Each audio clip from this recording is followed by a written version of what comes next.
SBS last night ran a documentary that accidentally showed what I've argued for a long time is a key difference between Conservatives and the left, not that SBS noticed, being of the left.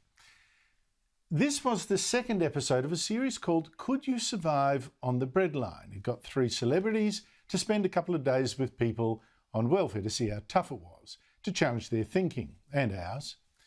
Good show. It starred 3 people, a Conservative, Caleb Bond, a Sky News contributor, Julie Goodwin, the cook and winner of MasterChef, and Ms Leong, a New South Wales Greens politician. Now, I don't know Goodwin's politics, so I'll focus here more on the Conservative, Bond, and the Green, Leong. Caleb Bond was sent into the home of a single mum with 4 children, battling with no child maintenance, nothing like that, and found the house was a bombshell.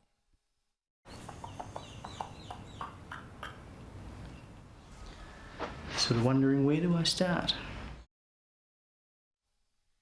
Typically undaunted, Bond set to work, cleaning the house, doing the laundry, doing the shopping, washing the dishes, making the kids' lunches, cooking the evening meal, just pitching in, giving practical help, as well as a sympathetic ear.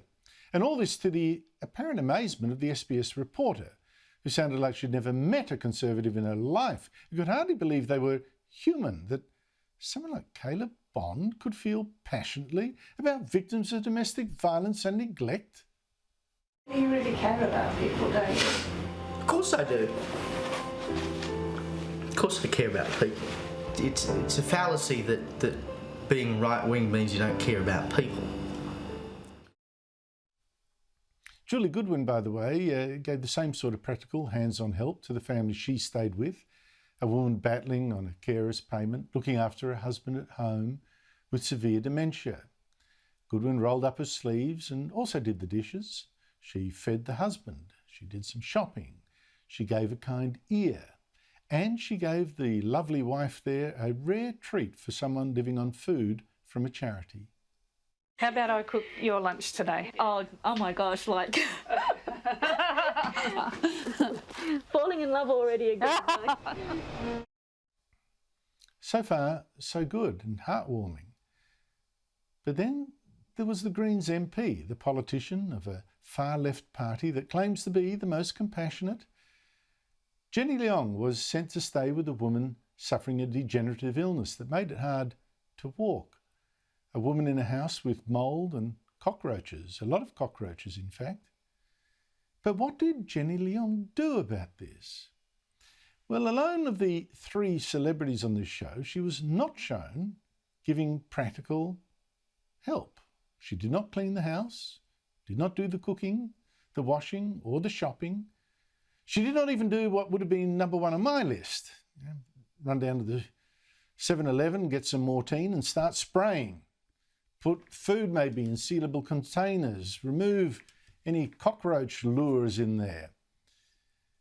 What she did do, and this is a thing of the left, was pass on the responsibility of helping this woman to the state. She called on another MP, the local MP, to come and help this woman instead, to rattle some cages of the Housing Commission, to come and kill the cockroaches. This morning, hoping to spark some immediate action, Jenny's arranged for local Labor MP Ryan Park to see Simone's place. Hey Simone, this is Ryan. This is Ryan Park, this is Simone. Ryan. I know Sunday morning with 2 politicians. No, I'll add it to my bucket list, that's all. As long as we get a photo so I can prove that it happened. No, absolutely. I know Ryan, we work together. He would know and trust if I called him that I wouldn't do it just for a random pothole. And so, yeah, it was a risk, but a risk that I think was definitely worth it. Leong even refused to stay in that house overnight and dropped F-bombs in defending that decision. I know that there's probably people that will think that it was weak of me to not stay there, that I should have toughed it out. But that to me makes it like some bizarre endurance challenge. Oh, watch the MP spend a night in the cockroach-infested house. If I lose political capital, because some people say, oh, Ms Leong couldn't tough it, she could stay in a cockroach-infested house. Well, they're missing the point, because there should be no cockroach-infested house in the first place.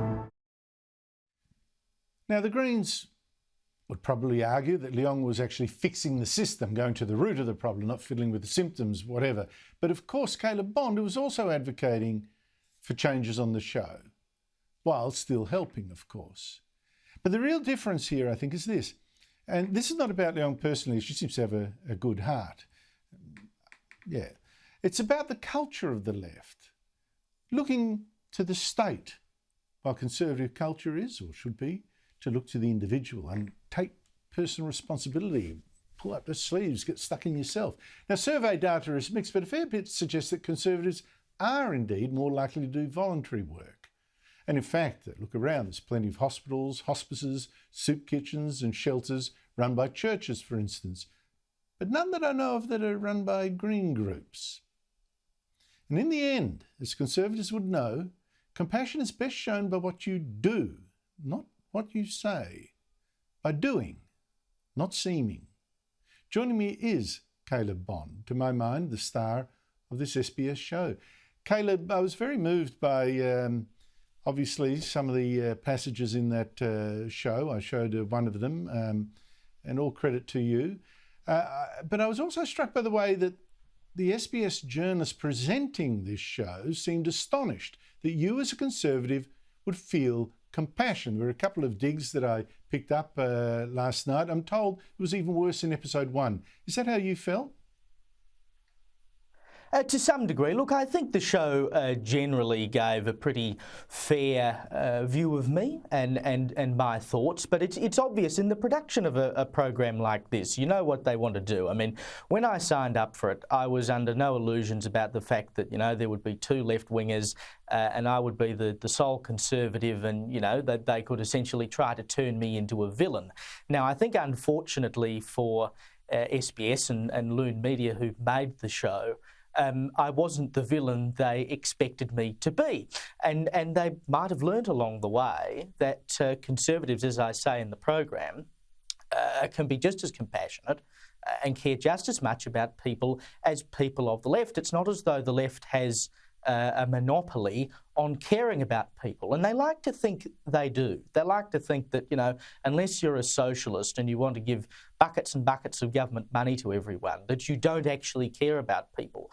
And that it could not be further from the truth. You know, I'm not sure whether the producer of the program who asked me that question actually believes it or not. It's kind of a baiting question, and I understand why they do that.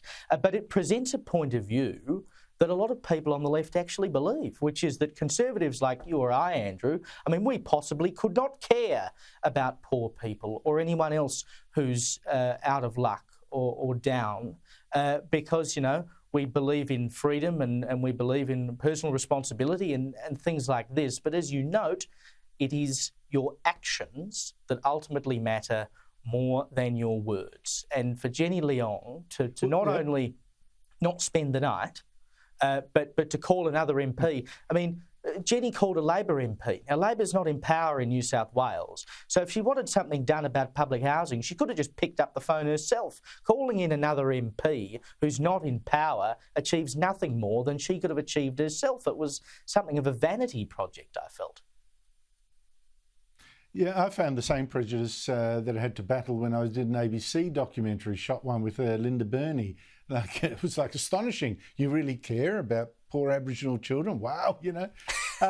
Caleb, I know it's a gross simplification, and there are many exceptions on both sides from what you said about one of the contestants, Julie Goodwin. Maybe that's one of them. But to me, it does seem that conservatives are tending to help themselves, you know, themselves help people, while the left tends to demand the government help, that, you know, the government come in. Is that how you see it?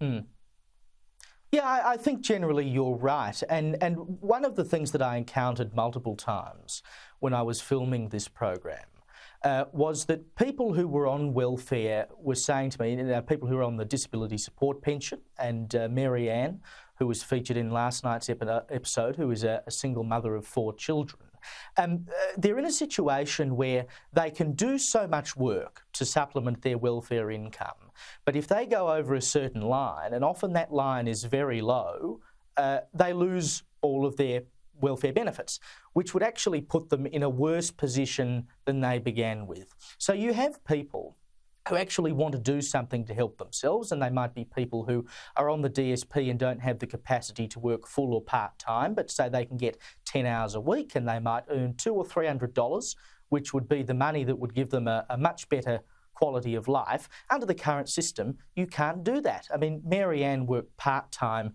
to support her children. If she worked a few more hours a week, she would have had less money than working part-time. So you've got to ask the question, where is the encouragement for people to actually get that springboard to improve their lives? And so many of the people I met wanted to do that.